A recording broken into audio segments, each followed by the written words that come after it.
Panginoon, patuloy ka namin patuloy sila sa nasasalamatan sa umami ko, sa kamutihan niyo, Panginoon, sa iyong biyaya, Panginoon. God, salamat sa pag-ibig niyo para sa amin, Panginoon. We thank you, Lord, na meron kaming Ama, Panginoon. Nasa langit ko, Lord, na tunay na pagkakaroon sa amin, Panginoon. At we're grateful, Panginoon, sa lahat po ng ginagawa niyo po sa amin, mga kuwait. Salamat sa mga Ama, Panginoon. Kaya na natin rin po sa lugar na ito, pagtulog sa pagkakain, Panginoon, patuloy na yung bless, O Lord, pagkalugan ng kalakasan, Panginoon. And this morning, God, gusto ko namin pagkaroon ng pinakon sa papuling pagsama sa inyo, Panginoon. Kaya gusto ko namin i-bless ang iyong puso sa lahat po ng namin gagawin this morning, God. Be the center, Panginoon, ng lahat ng gawain this morning. And God, pag-iususan niyo ang iyong banal na spirito. Isang talangin namin sa tayong pangalan ng aming Panginoon Jesus.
Hinahangad kami yung Lord.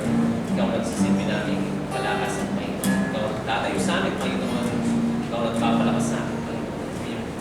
Thankful God, grateful sa lahat ng iyong ginagawa mo sa amin. Mga buhay, Panginoon. God, ikaw yung Panginoon sa umaga ito, Panginoon, patuloy ka namin. Patuloy, sasambahin, Panginoon. Pararangalan, alam nila ay itataas ang iyong pangalan sa amin ko, mga pagkain, Panginoon. Maraming salamat sa walang hanggang pag-ibig, Panginoon.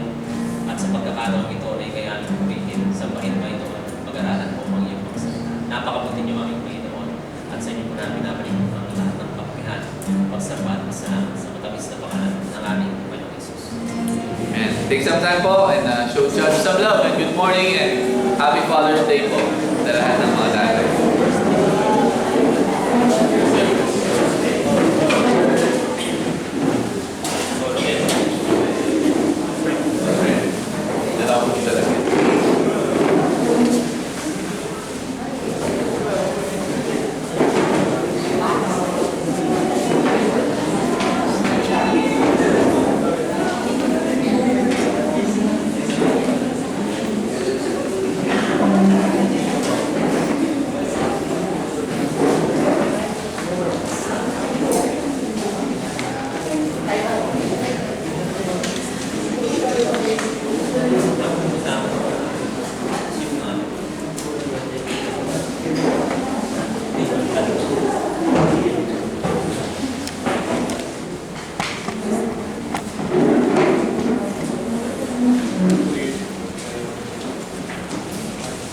Hello?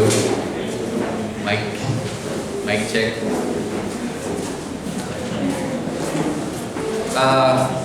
Good morning po. Good morning. Kumusta po kayong lahat? Okay naman. Okay naman po yung lahat. So again, okay naman ako. Konti lang na okay. So again, i-greet po kayo lahat ng mga tatay na nandito. Happy Father's Day po. Again, thank you for your being amazing na tatay sa inyong mga pamilya, sa inyong mga asawa, sa inyong mga anak. And keep growing in the grace of our Lord Jesus Christ. So, before we start, meron po tayong mga few announcement. The same announcement na meron tayo. Again, Ben's Bible Study, bukas po. Dito, 7 p.m. Walang absent, bawal. Joke lang. And then we have Wednesday night fellowship, 7 p.m. din po yun. Ladies prayer meeting to be announced dun sa grupo nyo. Kung saan po kayo magpe-prayer meeting. And then ladies Bible study next Sunday, meron po kayo. Hindi ngayong Sunday ito. So last Sunday of the po yung Bible study, no? Ladies Bible study, and then we have Sunday service. And the same thing, pray for Pastor Chris and the team. Again, nagro-roll out na po yung mga plano nila. Marami na silang plano na ginagawa, and then pinagpe-pray nila that maraming sumama. Actually, they're thinking about 30 people. So ang dami, right? Sabi nga ni Pastor Jan, namumuti na daw yung buko niya. Baka lalong pumuti pa yung buko niya kapag 30 yung sumama. So, pray that, siyempre nakaka-bless kung 30. But again, sabi nga ni Pastor Chris, maybe ano lang nila, ililimit na lang nila sa 20 or 25. Marami pa rin, right? So again, include them to your prayers and their plans dito po sa atin as they continue to come here and minister here at Frontier San Fernando. Okay, so let's start. If you have your Bible, please turn to Matthew chapter 5, verse 1 to 12. So beatitude tayo ngayong umagang ito. So yung ating title is The Character of the King's Citizen. So ibig sabihin tayo, di ba? Yung mga character natin. Okay, so let's pray. Panginoon, maraming salamat po sa umagang ito na binigay niyo sa amin. Lord, even sa buhay namin na meron kami ngayon, Panginoon. Even Lord, sa fellowship na ito, nagpapasalamat kami, Panginoon, for this opportunity that we can hear your word. We can be encouraged by your word, Panginoon. And aming dalangin na hindi lang namin ito pakinggan, but Lord, isapamuhay namin bilang mga anak mo, Panginoon.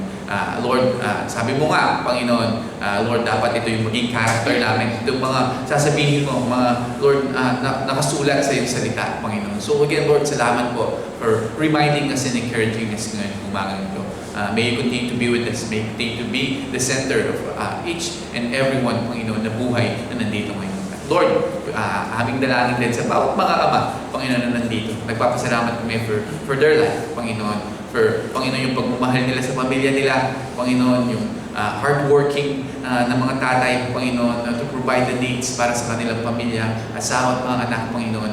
Salamat po for their life. May you continue to be with them, strengthen them, and protect them, Lord, sa lahat ng mga trabaho na ginagawa nila, Panginoon, at Ikaw yung magbigay kalakasan sa kanila, Panginoon. Napatuloy sila na lumago sa kanilang, Panginoon, pananampalataya sa iyo, Panginoon. That, Lord, they will continue seek you first, Panginoon, in their life as a father, as a man of God.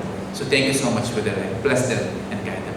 We love you. We praise you, Lord. In Jesus' name. Amen.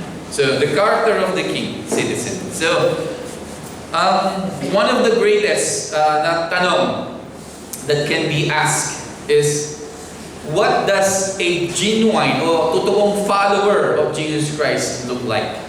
Diba? Ano ba yung totoong follower of Jesus Christ look like?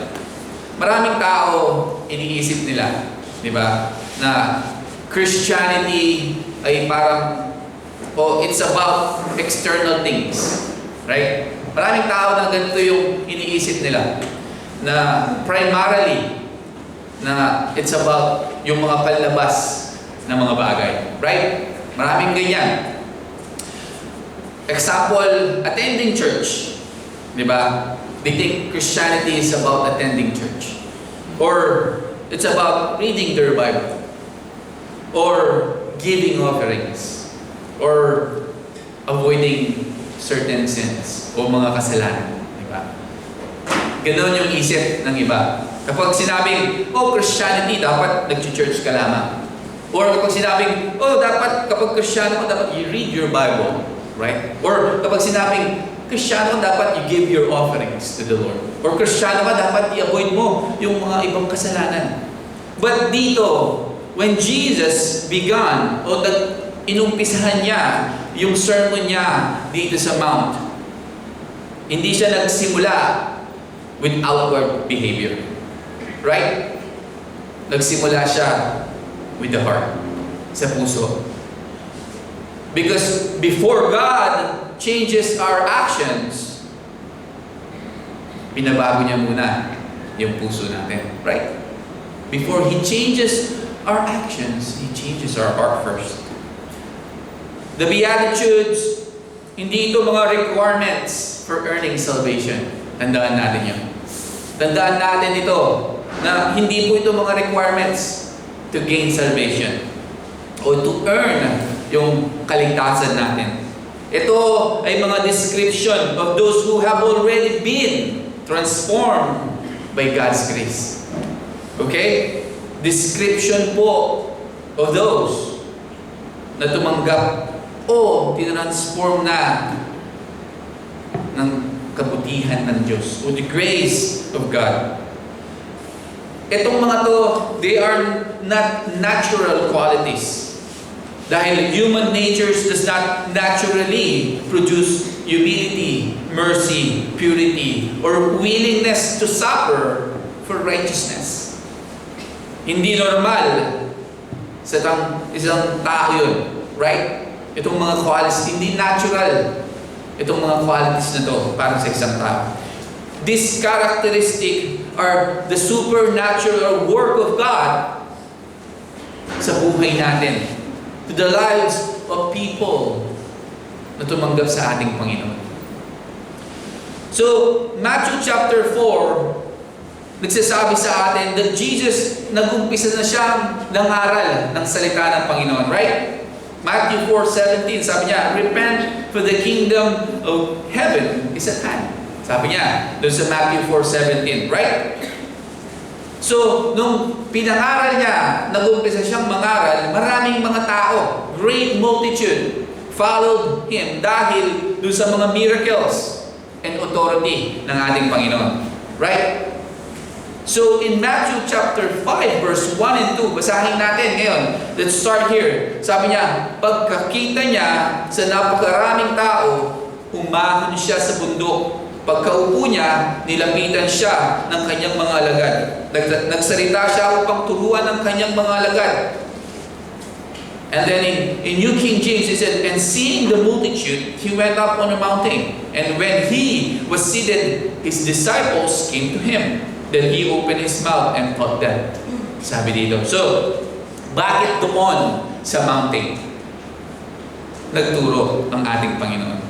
So kung titignan natin throughout Scripture, yung bundok or mountains are often became places kung saan God nire-reveal niya yung sarili niya. Tama? Okay. Example na lamang si Moses. Moses received the law on Mount Sinai. Tama? If you read yung storya ng Ten Commandments, doon sa Mount Sinai, ibinigay ng Panginoon yung Ten Commandments kay Moses. Elijah encountered God on Mount Horeb. Right? So, Jesus now, ang ating Panginoon ngayon, nagtuturo from a mountain as the king o yung hari revealing yung principles ng kanyang kaharian or kingdom. Yung principles ng kanyang kaharian. So Matthew dito, presenting Jesus as the greater Moses. Hindi merely a prophet, but the Son of God Himself. Okay? So, bakit naman dito ang ating Panginoon ay nakaupo? Right? Because kung titingnan mo, babasahin mo, Jesus sat down and teach. Right? So, Jewish rabbis o yung mga Hudyo na mga tagapagturo noon, commonly, nakaupo sila while teaching. Because sitting symbolize authority. Okay? So, pwede po ba akong umupo? Masakit kasi yung tuhod ko. Pwede po ba? Hindi, joke lang. It's not about authority, but masakit lang po yung tuhod ko. Kayo naman po yung tumayo. Kasi, nung panahon po, the rabbis, the Jewish rabbis, nakatupo sila. At the one listening ay nakatayo po. Okay? So, gawin natin yun. Ako umuupo ko yung tatayo. Okay, joke lang po. So, again, Jesus was not giving opinions dito sa sinabi niya. Okay? Hindi siya nagbibigay ng opinion. He was speaking as the one who possess lahat ng authority dito. So, nagsasalita siya as the one na siya yung authority dito. Okay? Sa mga sasabihin niya dito. So, sino yung mga nakikinig dito sa kanyang sasabihin? May dalawang grupo. Okay? The disciples. The disciples, yung mga sumunod na sa kanya or following Him nung una pa. Okay? Then pangalawa, yung crowds. Yung crowds naman, yung mga tao na curious about dun sa mga ginawa niyang miracles at dun sa mga tinuturo niya. Okay? So, maraming nakarinig sa kanya. But, hindi lahat truly belong to Him. Right? Maraming nakarinig at nakakita sa miracle at sa turo ng ating Panginoon. But again, not all truly belong to Jesus Christ. And the same is true ngayon sa panahon natin. Right? Sa panahon natin ngayon, totoo din yun. Marami ang alam o may alam kay Jesus Christ. Diba? Like, all people know Jesus Christ. Tama? But not everyone knows Jesus. Right? Lahat alam, pero hindi lahat kilala ang ating Panginoon personally sa buhay nila. So, itong Beatitudes na to describe kingdom citizens. So, ang ating Panginoon, hindi niya sinasabi dito na live this way so that God will accept you. Hindi yun yung sinasabi ng Diyos. Right na, mamuhay kayo. Itong mga sasabihin ko ito, ganito yung pamumuhay nyo dapat and then I will accept you. No, instead, sinasabi ng ating Panginoon dito ngayong umagang ito, because you belong to me, o anak na kita, dapat ito yung klaseng pamumuhay may grace produce sa buhay mo. Right? Because you belong to me, this is kind of people dapat may grace produces sa buhay. Sa buhay ng isang tao. Diba? So, ito ay mga qualities. Not the root of salvation, but ito yung bunga ng salvation. Okay? Itong mga qualities na to, again, ulitin ko, hindi ito yung root ng salvation. But, ito yung bunga ng salvation na meron tayo. Okay? Bunga na salvation na meron tayo. Okay? So, in verse 3, Jesus started saying the Beatitude. Sabi niya, pinagpala ang mga mapagkumbabang loob sapagkat sa kanila ang paghahari ng langit. In verse 3, blessed are the poor in spirit, for theirs is the kingdom of heaven. Right? So, yung unang beatitude dito na binanggit ng ating Panginoon is the foundation of all the others. Ito yung foundation ng lahat ng iba pa. Okay? So no one enters, walang makakapasok in God's kingdom through pride. Right? Kapag puno ka ng pride, you cannot enter the kingdom of God. Because pride is sin. Tama? Kasalanan ang magiging mapagmataas o prideful. Okay? So yung expression dito na poor in spirit, dinidescribe niya someone na nare-recognize niya yung sarili niya na spiritual bankruptcy before God. Ibig sabihin, sinasabi niya na I have nothing to which na kaya kong iligtas yung sarili ko. Yung sinasabi dito. So Jesus is not talking about financial poverty dito. Okay? He is speaking, Jesus, sinasabi niya dito about a heart na nagsasabing, Lord, I have nothing. Wala. Kahit anuman na kayang iligtas ang aking sarili. Diba? Ang mga Pariseo, naniniwala sila that they are spiritually rich. Right? Sino yung nakakakilala sa mga Pariseo dito? Saan sila nagtitiwala? Saan ba nagtitiwala yung mga Pariseo? They trusted, saan? Their morality. Unang-una. Right? Ang sinasabi nila, mabuti akong tao. Right? Mabait ako. Yeah. So, they trusted dun sa kanilang morality. Pangalawa, their religious tradition. Kailangan gawin natin to, kailangan gawin natin yun, kailangan hindi natin gawin to. Diba? Pangatlo, their outward righteousness. I need to pray doon sa labas para makita nila na matuwid ako. Right? Yun yung mga Pariseo. But the poor in spirit na sinasabi dito ng ating Panginoong Hesus is sinasabi ng isang tao that I need mercy, Lord.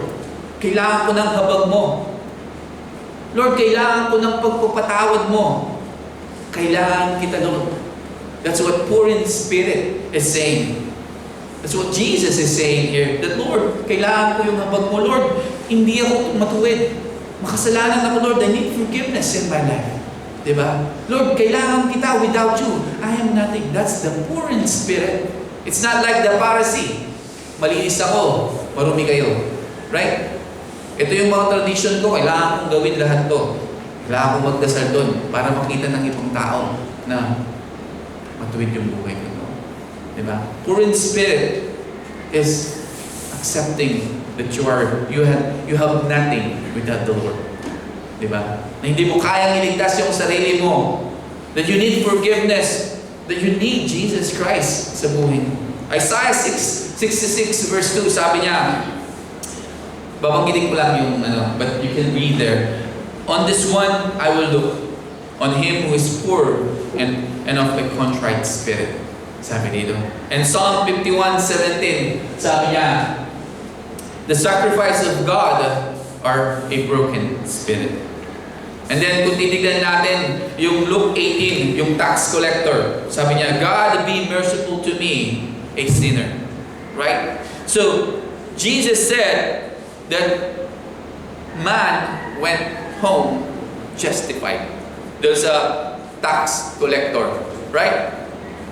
So, dito, ang ating Panginoon, siya yung perfect sacrifice. Okay? O perfect example ng perfect sacrifice. So, though Jesus, siya yung Diyos natin, right? He's God. Philippians chapter 2, nagsasabi sa atin that He humbled Himself and became obedient unto death. Right? The King of Glory willingly na took yung ating lugar or kinuha at naging servant dito sa mundong ito. So ano yung common misunderstanding naman dito sa verse na to? Poor in spirit, hindi ibig sabihin being financially poor. Diba na kailangan maging pulubi ka, kailangan maging mahirap ka.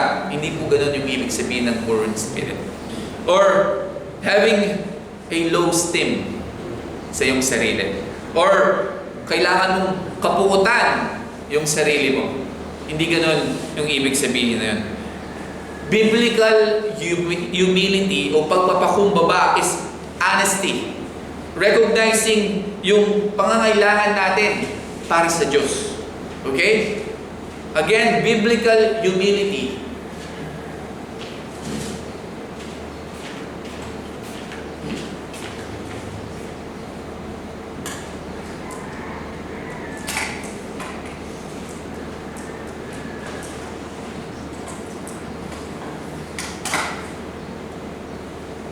Ano lang po? Take 5.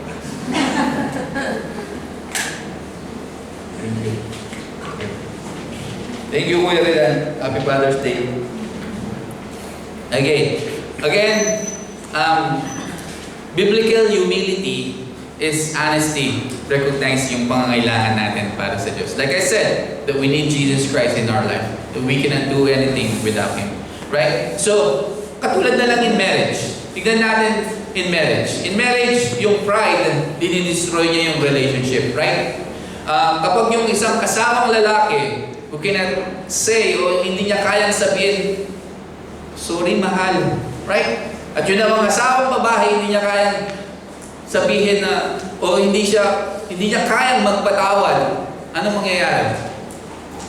Nandun yung constant conflict, right?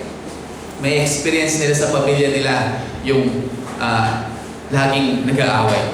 In ministry, right? In ministry, dito, pride. Yung pride, kapag ma-pride, yung mga leaders in church, pride seeks recognition. Laging yung recognition. Yung, tignan niyo ako, napakagaling ko. Right? Yun yung isa in ministry, kapag yung pride, yung nangunguna. Tignan mo ako. Right?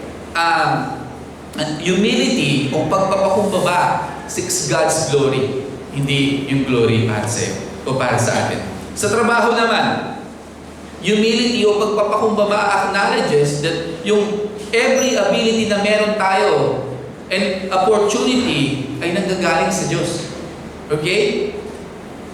At yung araw-araw na pamumuhay natin, poor in spirit, believers na tayo na nananampalataya sa Panginoon, pray, nagdarasal tayo dahil alam natin na kailangan natin ang Panginoon. Right? Proud people o yung mga proud na mga tao, yung mga tao na yan ay prayerless people. Diba? Dahil sinasabi na hindi ko kailangan ng sino man, even yung Diyos. Kasi kaya ko na, itaguyod yung sarili ko. So proud people are prayerless people. Again, as believers, poor in spirit, we need to pray because we know that we need God in our life. Parang isang tao lamang na nalulunod sa dagat, di ba? Ang isang tao na nalulunod sa dagat, as long na naniniwala siya na kaya niyang sagipin yung sarili niya, he resists help. Right? Hindi ako mag-ask ng tulong, hindi ako sisigaw. Kasi kaya ko namang iligtas yung sarili ko. Kaya ko namang mag-swimming hanggang dun sa dalampasigan. But, itong tao na to, kapag na-realize niya his helplessness, na hindi ko na pala kaya, malulunod na ako, and then, dun pa lamang siya kakaway at sisigaw dun sa lifeguard. Nalulunod ako. Right? So, the same thing. Salvation begins o nagsisimula to when we stop trusting yung sarili natin and trust Christ alone sa buhay natin. Right? Tandaan natin ito. The emptier our hands become, the more tightly we cling to Jesus Christ. Tignan natin yung quote na yun. Diba? The emptier our hands become, the more tightly we cling to Jesus Christ. So ano dapat nating i-repent? We need to repent pride, self-sufficiency sa buhay natin, dependence upon doon sa kabutihan na mayroon tayo sa buhay na ito na sinasabi natin, mabuti naman ako. Diba? No. We need to learn na sabihin natin, Lord, without you, I can do nothing. Dapat ganun. Yung maging mindset natin, laging sinasabi natin, Lord, kung wala ka sa buhay ko, wala din ako. Diba? Kung wala ka sa buhay ko, wala din yung mga bagay na to sa buhay ko. Dapat matuto natin sabihin yun. Perhaps, ngayong umagang ito, you feel weak. Perhaps, nakita mo yung mga failures mo more clearly than ever before. Huwag kang matakot. Do not despair. Those who feel their need sa ating Panginoong Jesus are the very people He invites to Himself. Broken hearts are welcome ng ating Panginoon, ng ating Savior, Jesus Christ. And then, again in verse 4, sabi ng ating Panginoon, pinagpala ang mga nahahapis sapagkat sila'y aalawin. Blessed are those who mourn, for they shall be comforted. Si Jesus dito, he's not speaking primarily about mourning over difficult circumstances. Okay? Itong sinasabi niyang mourning dito is over sin sa kasalanan. Diba? Kalungkutan, nagmumourn siya over sa kasalanan. Dahil it is a grief caused ng personal na kasalanan, the sin ng ibang tao, the brokenness ng mundong ito, of this fallen world. Si David na-experience niya in Psalm 51, sabi niya dito, in Psalm 51:2, wash me thoroughly from my iniquity and cleanse me from my sin. Sabi ni David, right? Si Paul, describe niya a godly sorrow in 2 Corinthians 7:10. Wala siya dyan, hindi ko nalagay. Kakalagay ko lang. So, godly sorrow produces repentance. Okay? Worldly sorrow merely produces regret. So, Jesus dito is an example. Jesus wept o umiyak siya. Tumangis siya over Jerusalem dahil yung mga tao doon rejected God. Right? He grieved. Nalungkot siya, umiyak siya over unbelief. The Holy Son of God, naramdaman niya yung sorrow over the effect ng kasalanan. Right? So, ganun yung sinasabi dito ng Panginoon sa atin ngayong umagang ito. Dapat ikalungkot natin kapag nakagawa tayo ng mga mali. Kapag nakakakita tayo ng kasalanan, dapat nalulungkot tayo para sa tao na yon. Kapag nakikita natin yung mundo na puno na ng kasalanan, na mas pinapaguran nila yung kasalanan sa mundo, dapat nandun yung kalungkutan sa atin. Na bakit nangyayari ito? Right? Katulad ng ating Panginoon dito, that He grieved over unbelief. Right? Nalulungkot siya. Umiyak pa siya dahil sa mga tao doon sa Jerusalem. Ano naman yung misunderstanding sa beatitude na to? Diba? Sa verse na to, Jesus is not saying yung mga Kristiyano dapat laging malungkot. Right? Ganun yung ibig. Minsan sinasabi ng iba, yung beatitude, dapat yung mga Kristiyano dapat malungkot, di ba? Or sinasabi na ng iba, happiness is wrong. Dahil sinasabi sa beatitude yan. Right? Or sinasabi ng iba, ito yung nakakatawa. Depression equals spirituality. Sabi nila. Right? So yung mga tatlong po yun, mali. Okay? Hindi ganito yung sinasabi ng verse na to. Okay? Jesus, dinidescribe niya dito yung puso. Yung puso na kinapuputan yung kasalanan because they love God. Right? Yun yung sinasabi ng ating Panginoon dito. Hindi yung tatlo na sinabi mo yun. At marami pang iba. Tatlo lang yung sinabi ko. At marami pang mga sinasabi dito about misunderstanding sa beatitude na to, o sa verse na to. Again, uulitin ko, dinidescribe ng Panginoon dito yung puso ng isang believers na kinapuputan niya yung kasalanan dahil mahal niya ang Diyos. Right? So, believer, tayo, dapat hindi tayo make peace with sin. Right? Hindi tayo, na kayapa sa kasalanan dapat. When they fail, they need to confess. Ang mga magulang, di ba? Nalulungkot yan when children regret or rejects God's ways. Right? Sino bang hindi magulang na malulungkot kapag yung anak mo umalis sa pananampalataya? O nire-reject nila yung way ng Diyos. Di ba? Tayo, as a church, dapat malungkot tayo over compromise rather than celebrate it. Right? Dapat malungkot tayo dun sa mga churches na nagko-compromise ng mga ibang, ng mga kasalanan. Ang isang healthy na conscience still feels pain when sin enters sa buhay niya. Diba? Naramdaman niyo na ba yun pag meron kayong nagawang kasalanan? Diba? Nandun yung pain. Nandun yung pain sa buhay mo dahil you made a mistake. You made a sin. Right? That's a healthy conscience. Diba? Naramdaman mo, Lord, biglang sasabihin mo, Lord, forgive me. Nagawa ko itong kasalanan na to. Right? Tayong lahat, we feel that sometimes. Ang isang mapagmahal na doktor na nakadiscover ng cancer sa kanyang patients, anong gagawin niya? Umuwi ka na, mamamatay ka na, sabi ng doktor. Ganun ba yun? Hindi, di ba? Hindi na sabihin ng doktor, mawawala yung lisensya niya. Di ba? So, a loving doctor na nakadiscover ng cancer, hindi niya i-ignore yung cancer na yan, right? Ina-address niya. I-a-address niya because he cared to the patient. Right? Ito yung gagawin mo. Dahil may cancer ka na, iwasan mo yung matamis, iwasan mo yung ganitong mga bagay. Lahat, di ba? Papagawa niya para mag-survive lang yung kanyang patient.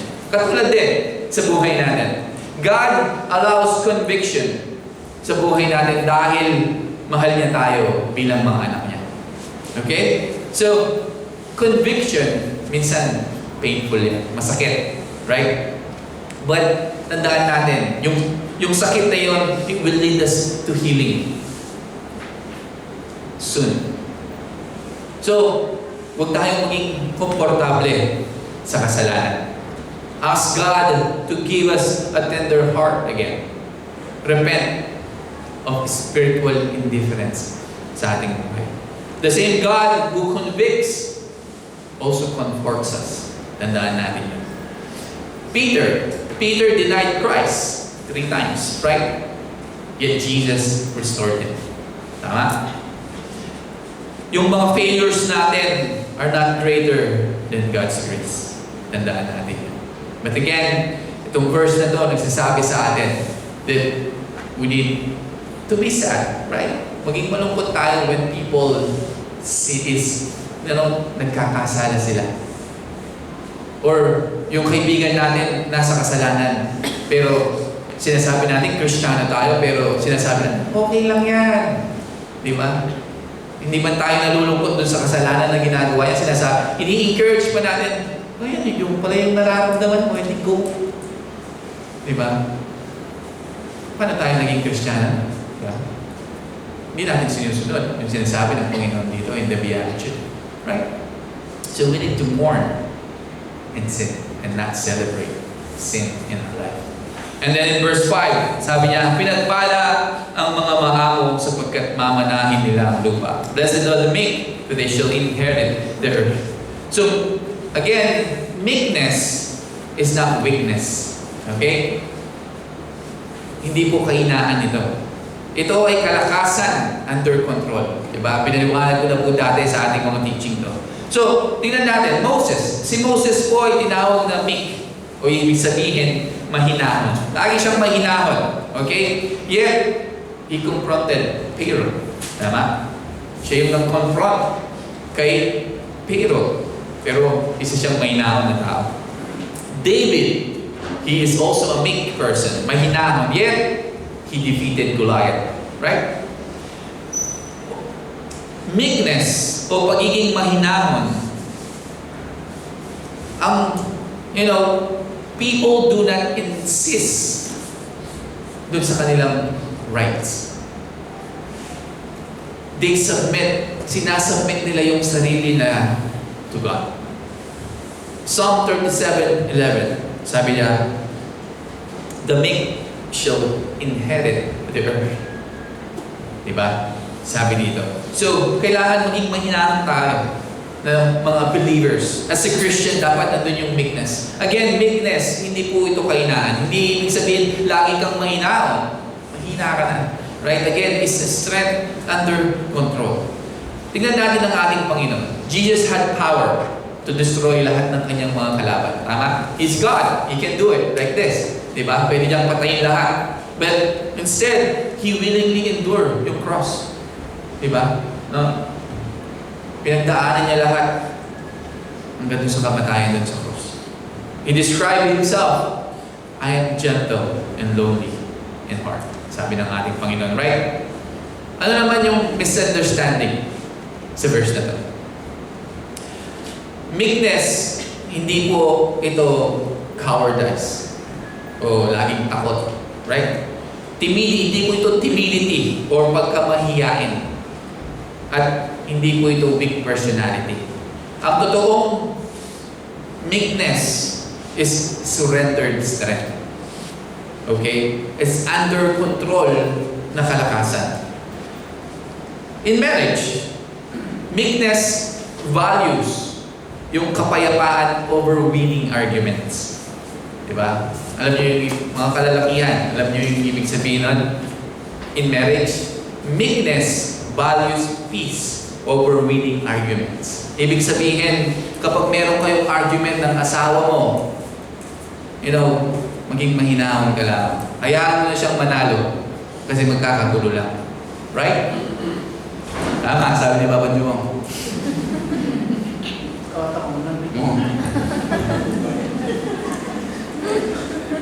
So, joking aside, but again, i-value mo yung kapayapaan, right? Over winning dun sa arguments. In church naman, meekness, ibig sabihin you receive correction, right?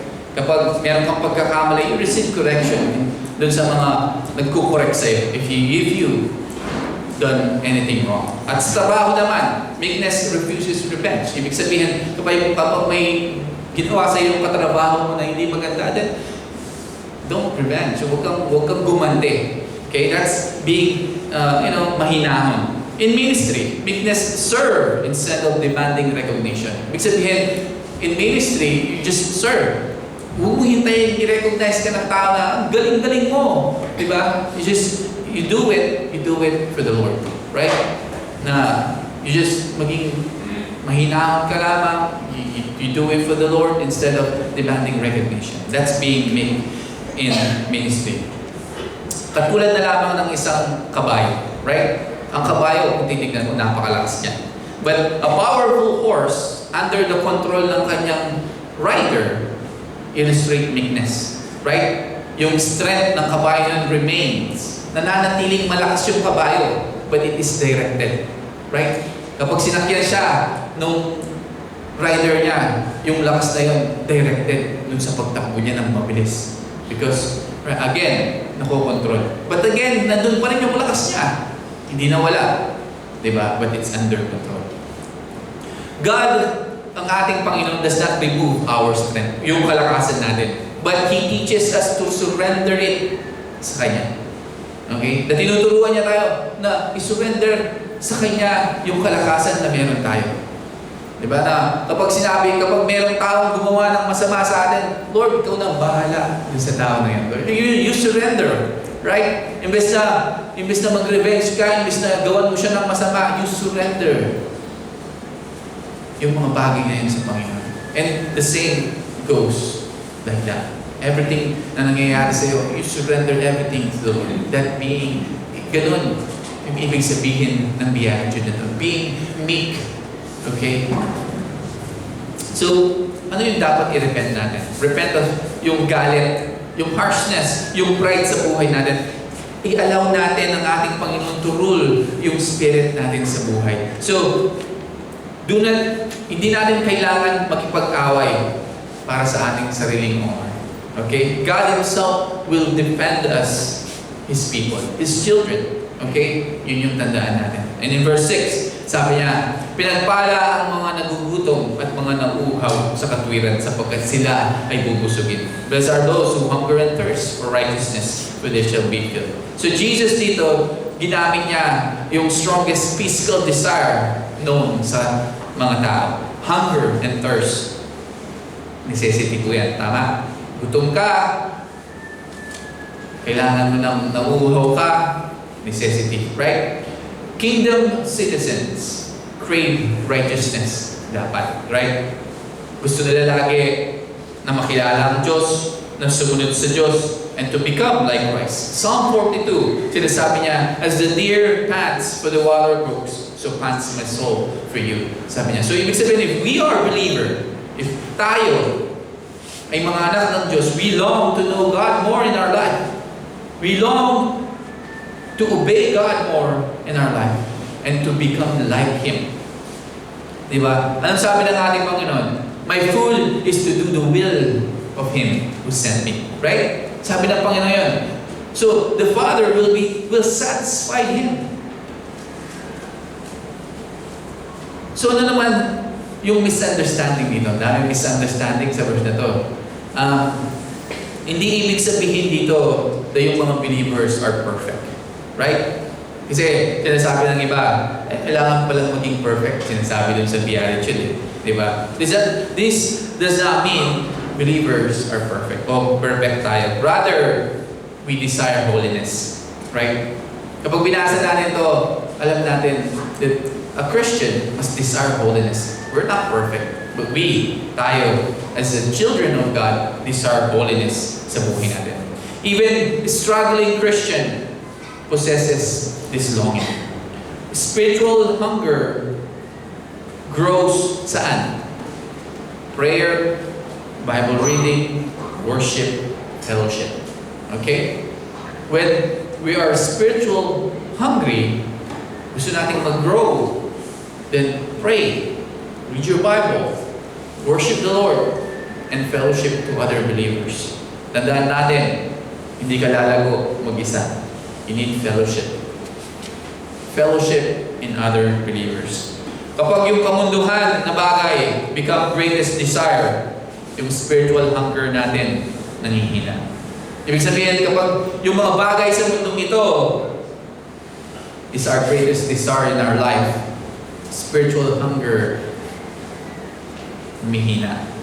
Hindi na natin hinahanap yung salita, hindi na natin hinahanap yung fellowship, hindi na natin hinahanap yung prayer o yung Bible reading because yung greatest desire natin is the things of this world.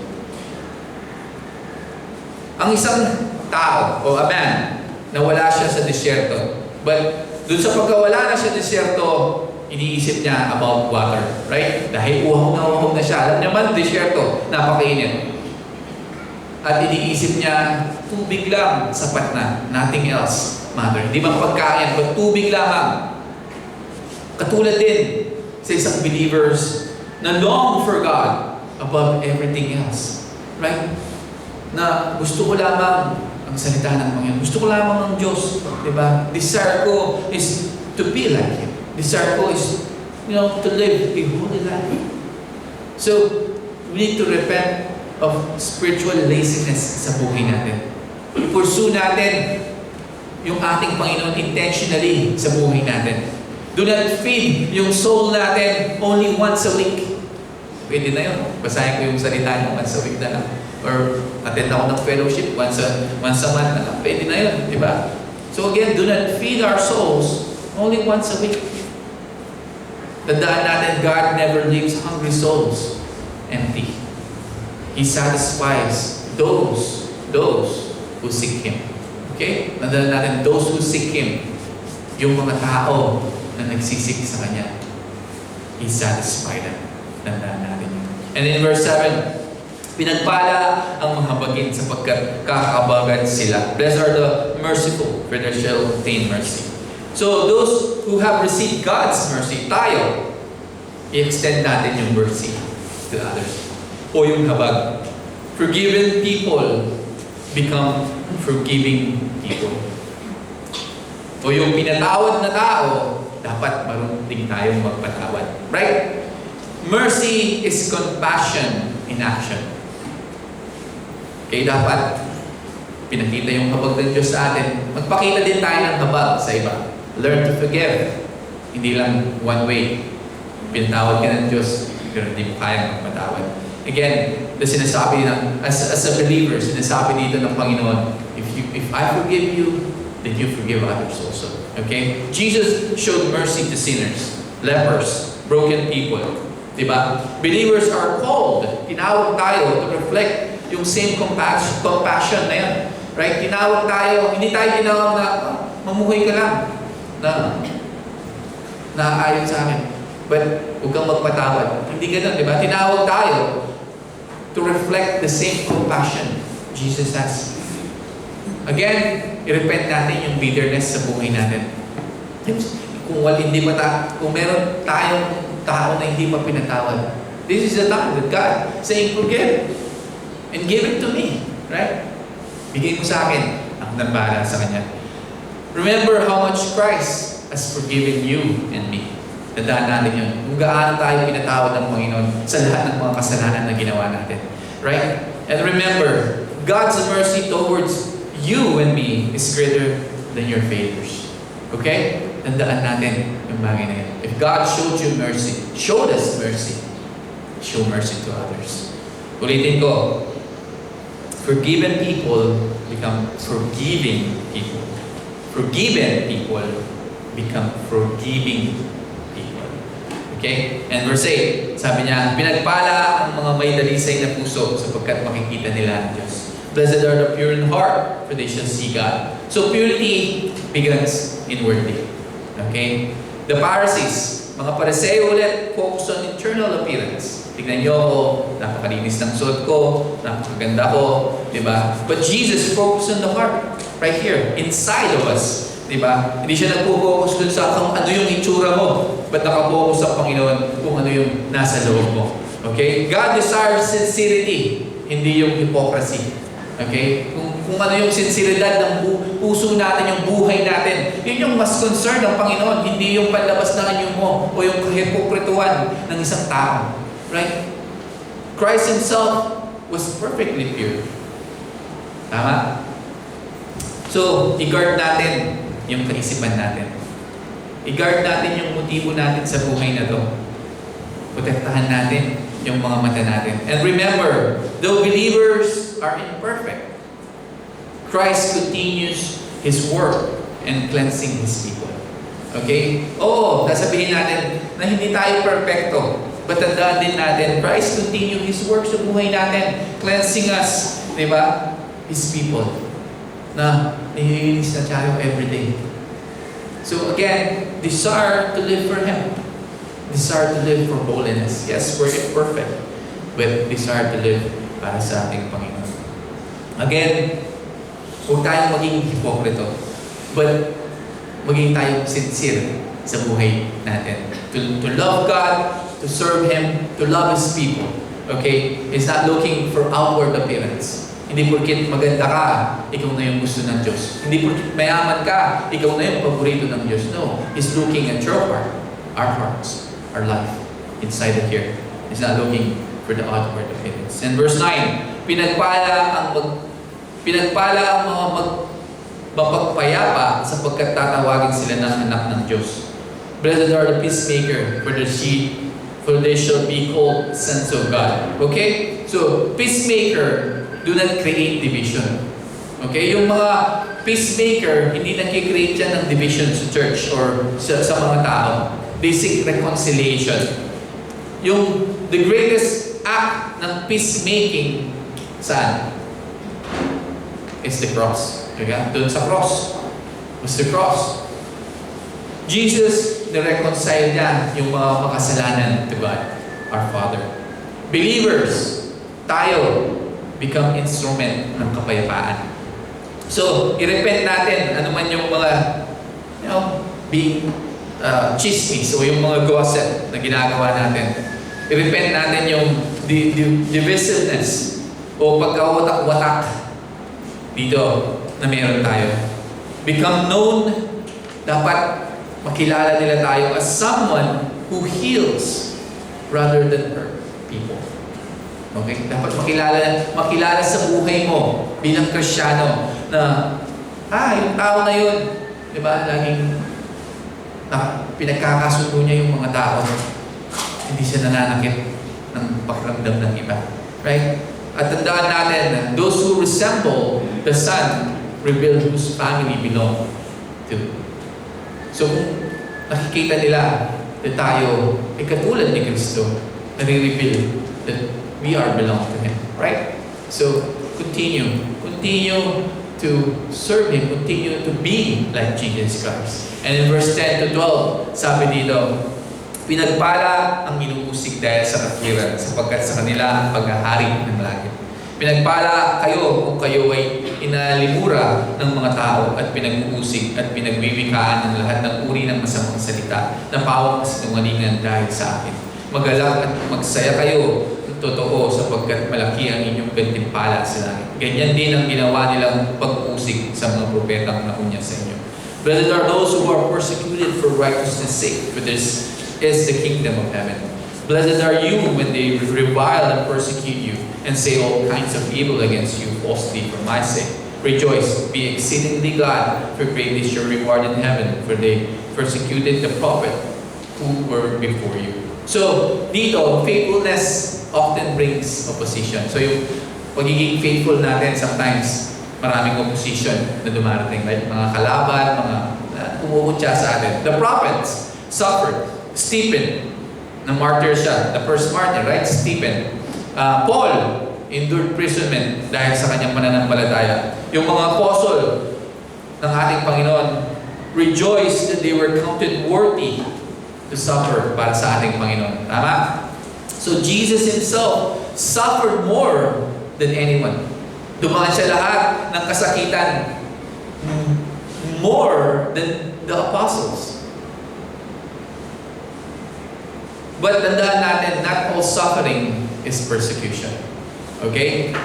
Jesus specifically dito speak of suffering because of righteousness. Okay?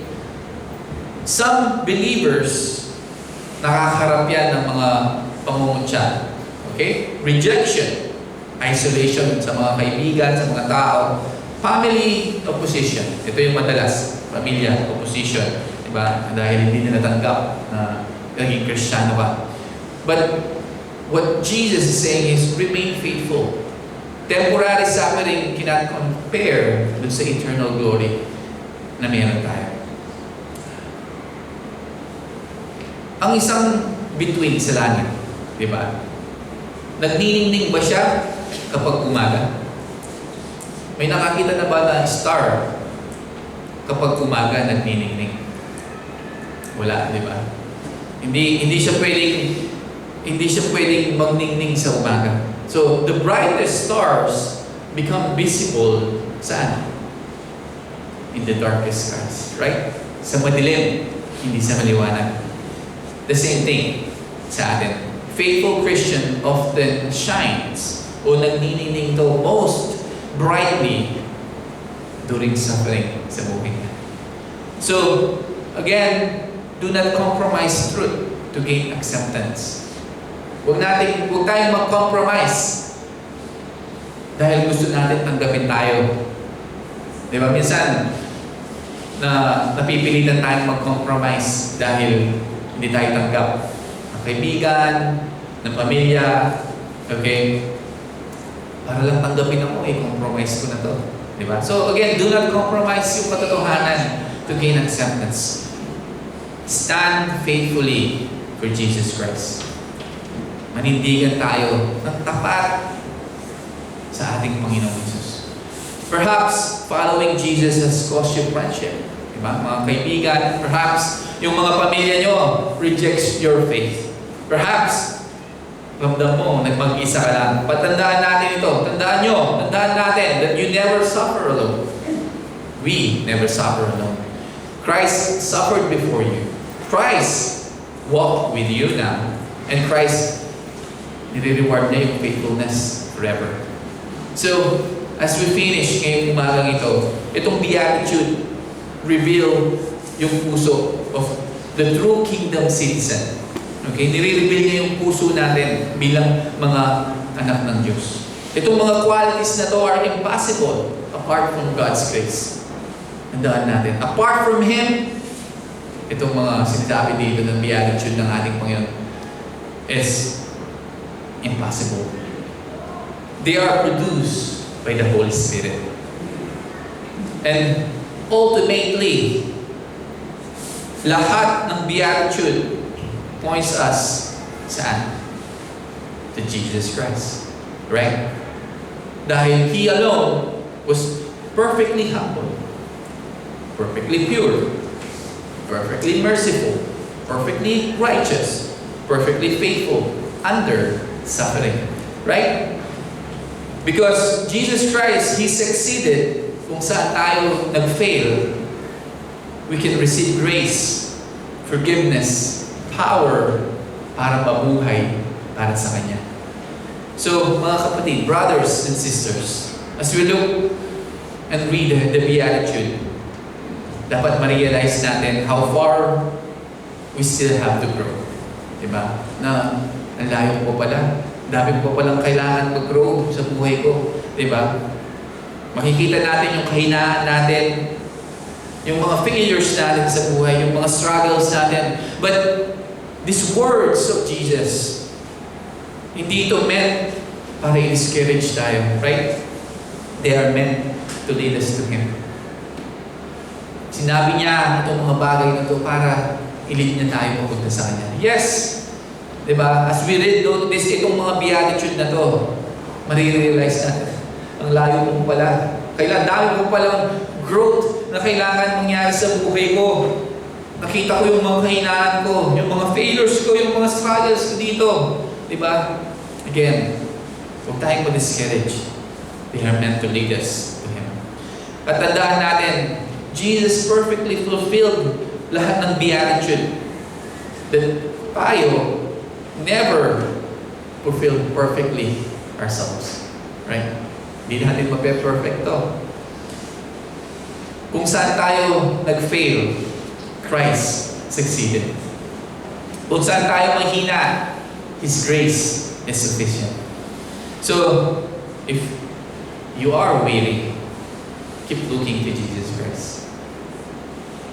And if you are struggling right now with sin, whatever sin, ngayon, namang kasalanan yun, but you keep struggling right now, keep running to Jesus Christ. Kung ramdam mo naman you're inadequate or hindi ka sapat, remember that God is still working sa buhay mo. Diba? Meron kasing mga tao na sinasabi, hindi ako sapat. Dami pang kulang. Diba? Again, remember that God's still working in you, in our lives. The Christian life is not about being perfect. It is about faithfully following the perfect Savior. So, take heart. God has not given up on us. The one who saved us is the one who will continue to strengthen us. Change us, mold us, and keep us until the day we stand before Him in glory. Yun yung tandaan natin. So therefore, huwag tayong mawalan ng pag-asa. Keep trusting Jesus. Keep walking with Him. Keep pursuing Him. Keep loving Him. Yung pag-asa natin is not in our ability to live the Beatitude perfectly, but in the Savior, sa ating Panginoong Jesus, who fulfilled them perfectly para sa atin. So, ngayong umagang ito, ask God to shape our hearts according to His will, according to His kingdom. So, may Christ be sin sa buhay natin. May Jesus Christ be sin sa bawat buhay natin na mga naman. Let's pray. Lord, salamat po sa umagang ito, Panginoon. Again, we admit that without you in our life, we are nothing, Panginoon. We need you. We need your Holy Spirit, Lord, para magawa namin itong lahat ng sinabi mo dito sa iyong salita, Panginoon. Lord, salamat po for reminding us, Panginoon. Reminding us that bilang mga anak mo, Panginoon, bilang niligtas mo na, having the salvation, Lord, dapat yung bunga nakikita sa buhay namin, Panginoon. So we pray and ask, help us to see this, makita itong mga bunga na ito sa buhay namin. But Lord, kung wala ka, hindi mo namin magagawa. We need you, Lord, to strengthen us, Lord, na alalayan mo kami sa buhay namin. Again, Lord, thank you so much for this wonderful morning, Panginoon. May you continue to bless all these people. Continue to guide them, continue to protect them, Lord, and continue na ikaw po yung mamuna sa bawat buhay natin. We love you, we praise you. In Jesus' name we pray. Amen. Read your Bible, say your prayers, and love one another. Love you always. Let's stand and worship the Lord.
pumunta kayo sa aming mga buhay. God, Lord, tunay nga, ikaw ang aming kalakasan, Panginoon. Ikaw, God, kasiyahan, Panginoon. Ikaw nagpapalakas sa amin, Panginoon.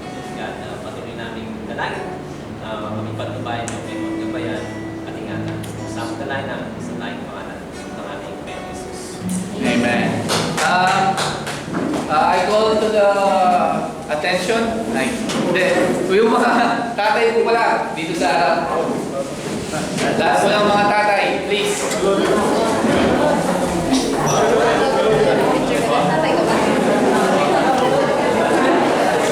Lahat po ng mga tatay, please come forward.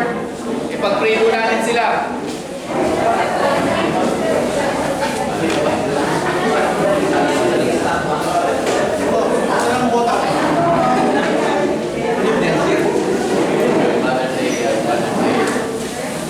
Lahat po